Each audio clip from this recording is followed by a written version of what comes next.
Good morning, everybody. It's Jillian. So, yeah, you know, coming from the world of being raised in a psychological house, well, psychotherapist household, nothing wrong with that.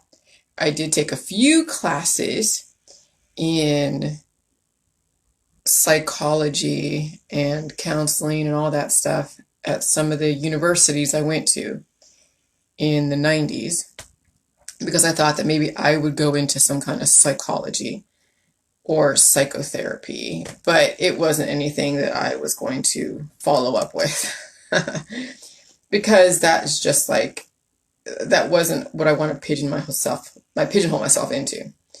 But I'm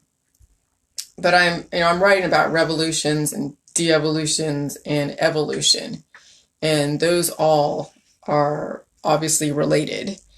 And then you look at predator and prey, which was one of the examples I had in my first book that was at the courthouse that all of my trolls basically bought from the courthouse because it was evidence, and anything that you put into evidence is public knowledge, which I didn't know that. So when I submitted my book to the courthouse, everybody got a hold of my first book, and then I just gave it away to everybody. But I did give an example of predator and prey and how the balance of the ecosystem. So that was my first, I would say, introduction to substantiating Jilly Juice in some way.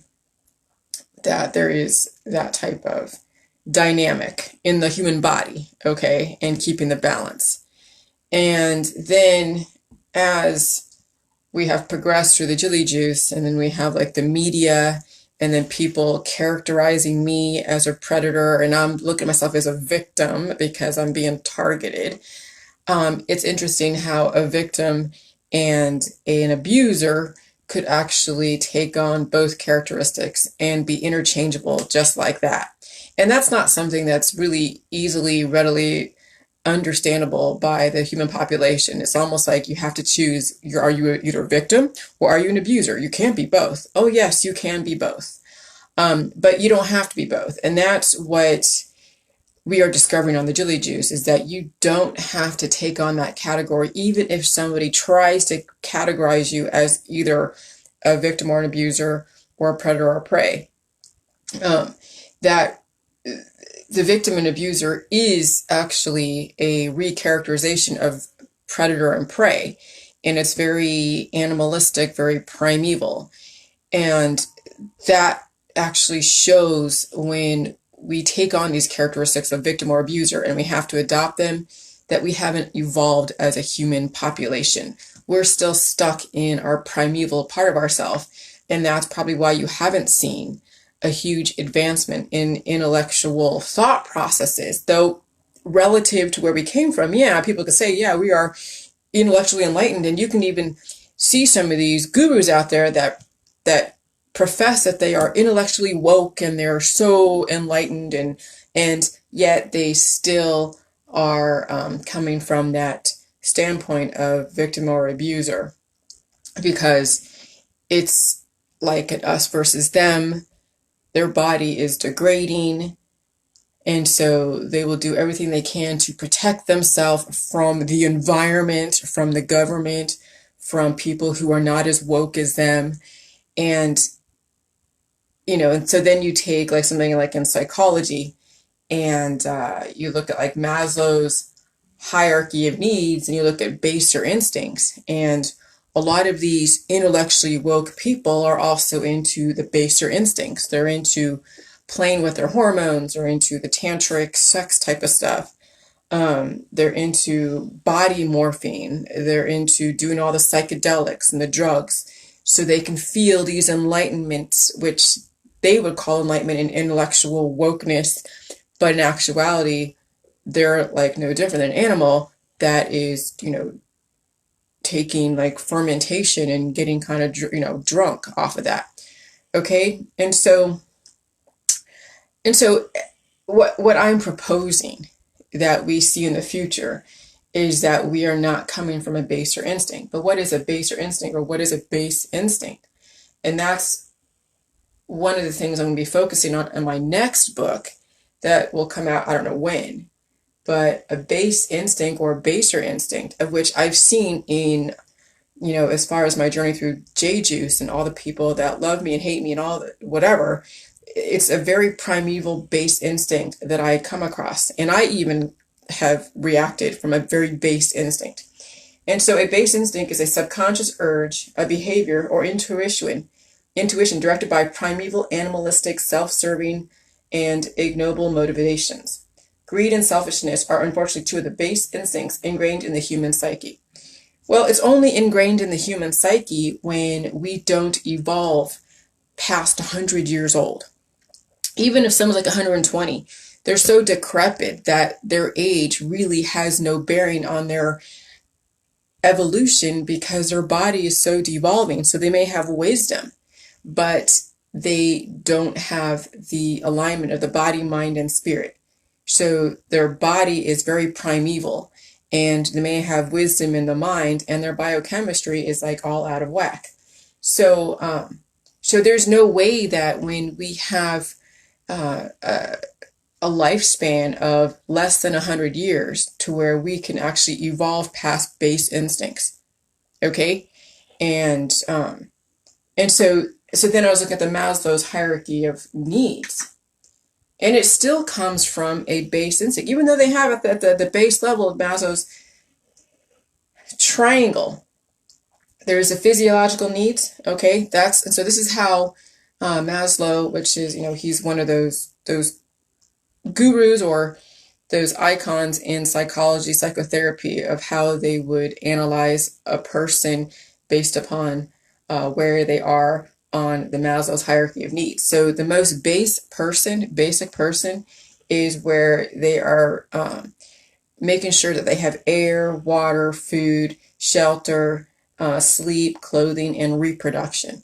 So if really all of your focus is just merely surviving, then yeah, you are at a baser point of Maslow's hierarchy of needs. And most people, or a lot of people, have not gotten out of that. They will live their life from trying to survive, trying to reproduce, even if that's not their intention. That's where they're coming from. They're trying to get the clothing, they're trying to sleep, trying to get shelter, food, air, water, right? And then there's the next rung up is the safety needs, personal security, employment. God, I wish I can see this. Resources, health, and property. Okay. And so, let me see if I can get closer on this. Oh, here we go. And so that's the next rung up, where you've advanced yourself, where you're not just merely surviving. Now you're into personal security, employment, resources, health, and property. So now you're acquiring things. And then the next thing is love and belonging. This is where it gets kind of very basic again, because this is not a model that we should really be looking as a thing to use to measure how self-actualized we are. Because when people still come from this whole thing of love and everything's about love, that's still a baser instinct, because love has to do with reproduction, bonding, and it's still very self-serving. Love and hate are very self-serving.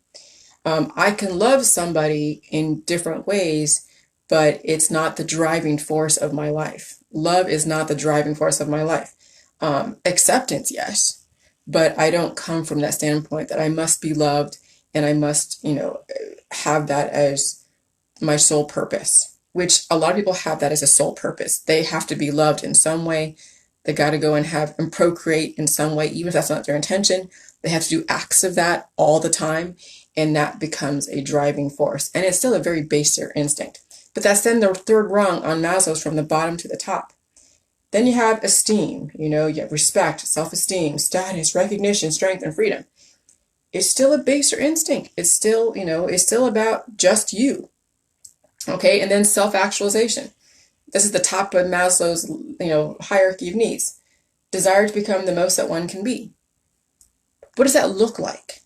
I think there's probably a lot more rungs higher than self-actualization, but we don't know what they are because we haven't lived past 100 or even 200 to even see what would be the next thing above self-actualization, where you're not about self anymore. And am I, what I say is me bar the chili juice on 4 years, am I like self-actualized? I don't even know what that means, what that looks like. Okay, at some point, are we going to evolve past just the self? And it's about the community as a whole, not trying to get people to um, be converted to our thought process, to where everybody is thriving, not just surviving, where everybody has access to the ability to be able to tap into their own immune system and control it without some authority saying that this is what you have to do. And the specific measurable result is that you are living indefinitely. You're not constantly reproducing, growing up, and degrading. And that's why we haven't evolved past self-actualization, why we haven't really truly evolved on an intellectual level um, beyond where we are today, because people are still living from that the primeval instinct of being a victim or an abuser or a predator and prey. I mean, look around you.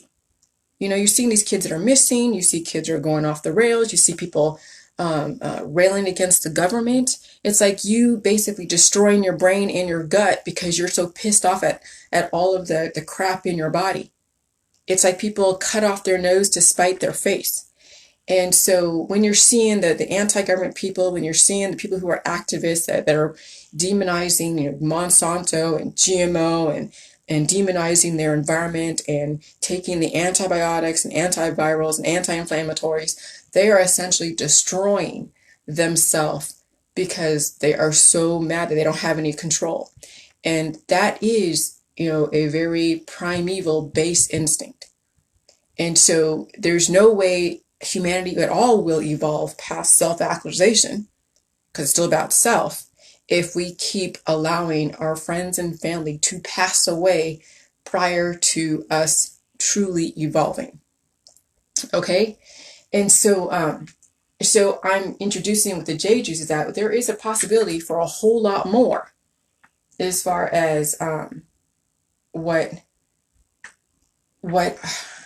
the humanity's possibility is beyond being self-actualized. Because some people will die living from that base. Maybe they get to the third rung. Some people will die where they only have the love and belonging. They have friendship, they have intimacy, they have family, they have sense of connection, but they don't really get to the esteem portion or the self-actualization, and they'll never see beyond self-actualization because they're still in the love and belonging stage.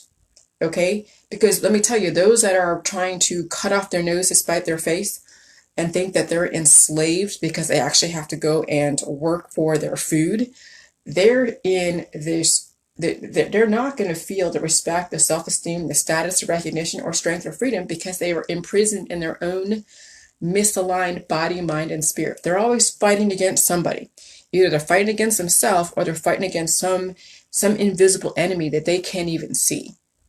And so you'll never ever see a self-actualization, but that's not even where the end all be all is. Self-actualization is not the end result, but it is the end result in our society when you're only maybe living to 100, if you're that lucky.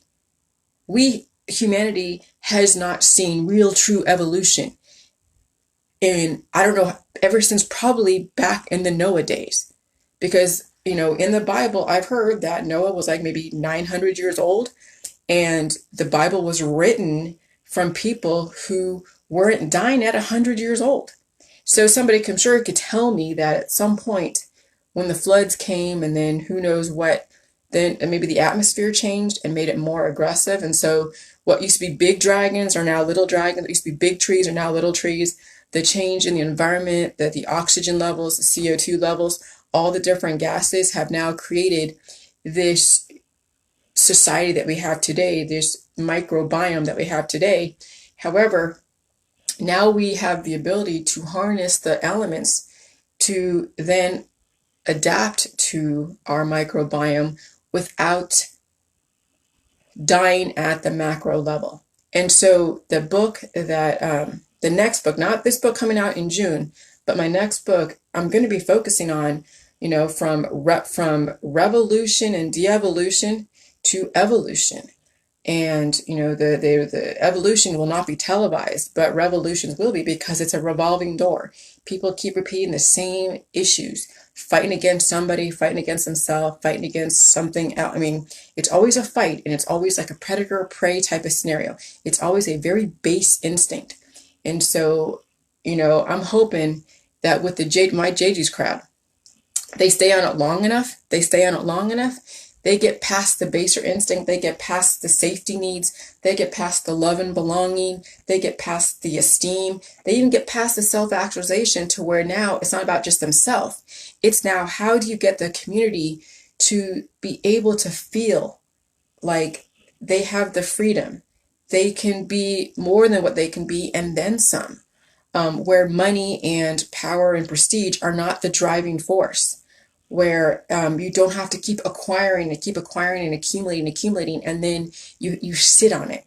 Okay, so at some point, the collective, once they see that their views on life and death are very misaligned, that we can then change the future of humanity at the micro level, to where it's really obvious at the macro level.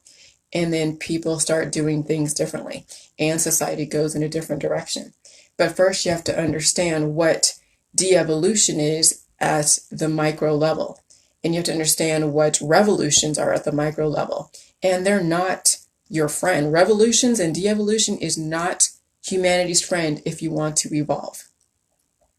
So, like a broken record, like a broken clock, when you're looping in the same death and reproduction at the macro level, and you're watching societies rise and fall, that is very indicative of how imbalanced the human population is within their own biochemistry. And so really, when the only way to evolve society is to change the biochemistry at the micro level, to where everything is balanced in body, mind, and spirit. And you actually are taking part in something that is life-giving. You're not into the antibiotics. You're not into the anti-life protocols. You're not into destroying yourself and destroying people around you, but you actually feed your body correctly, to where the specific measured result is that you are regenerating at the micro level, to where you won't feel you have to reproduce and die at the macro level. And that is a very advanced form of thought that, if you're even willing to consider it, that might be some kind of evolution, if you're even willing to consider that possibility. But if you don't even consider the possibility that humans could live indefinitely, they don't have to die even at 900 years old, unless there is a huge change in the universe. And then when there's a huge change, do you have the ability to adapt? Because even Noah and Moses, they looked old. But I guess, if you're 900 years old and you're degrading very slowly, then they did something right, but they didn't have the whole formula. Okay? And so now that we have so much access to science and resources and all the different inventors and people with very advanced thought, at least up to the 100-year mark, now we can start pooling our resources, pooling our brains, and redevelop society and have it go in a different direction.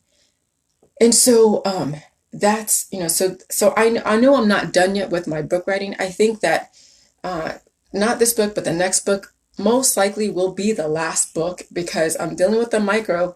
The book coming out in June 2020 is going to deal with the micro level, just basic stuff. Sugar and salt are not the enemy. Stop taking your antibiotics and antivirals and anti-this. And then how the jelly juice, what it actually does, and the recipe and the things to expect. I mean, the most basic, baser instinct stuff. And then my next book after that is going to be on the macro level. It'll still have some remedial on the micro level with more information that you're going to want to know. And then it's going to segue into macro revolution, micro evolution, to show you see the differences between all of them. And revolutions are not your friend. De-evolution is not your friend. But evolution, what does that look like? It's not dying and reproducing at the macro level. Evolution is where It's beyond even what Maslow has put out there as something to uh, to use as a model. No, Maslow could only go so far because humans have right now within the last, 3 or 400, 500 years have been only going so far. But now we have the possibility to go further than what even our most um, advanced thinkers that have passed away, like the Freuds and the Jungians and the Maslows and Nietzsche and all these different thinkers. They're old news. I mean, they're great. They paved the way for where we are today. But now we need to have a different thought process. But that comes from a different biochemistry.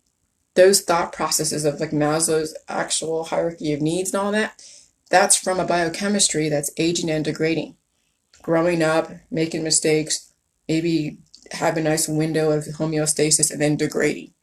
Freud, degrading. Freud came from everything sexual. And when you're doing everything sexual, you're aging and degrading. So you're looking at psychology, through dreams and through sexuality, through the lens of people that are dying and reproducing. And that's why humanity is the way it is because of who we listened to for the last 400, 500 years. So maybe it's time for something new and different. So that's my attempt with not this book coming out in June, but the book after that. Because I had to redo the Julie Juice protocol. I had to go through an evolution. But now I want the right Julie Juice protocol out there with the right thought process and mentality. And then after that, then the real true understanding and differentiating between, revolution, devolution, evolution, and then how all they are related. So, yeah, I mean, it's an uphill battle, but it keeps the brain moving. Okay, so that's where I'm going. And I had to hear myself say that. And you guys can hear my thought process, my creative process. And then hopefully that'll give you enough for you to even consider the Julie Juice protocol and then watch your biochemistry change. And then your thought process, the way you interact with your world will change. But if you're not really willing to evolve, then you'll stay stuck in the primeval victim, abuser, predator, prey, baser instinct that is so prevalent out there that people, that's what they live by. And when you're living from a baser instinct, there's no possibility for evolution because you're still trying to survive and you think you're not free. So good luck. All right. Bye.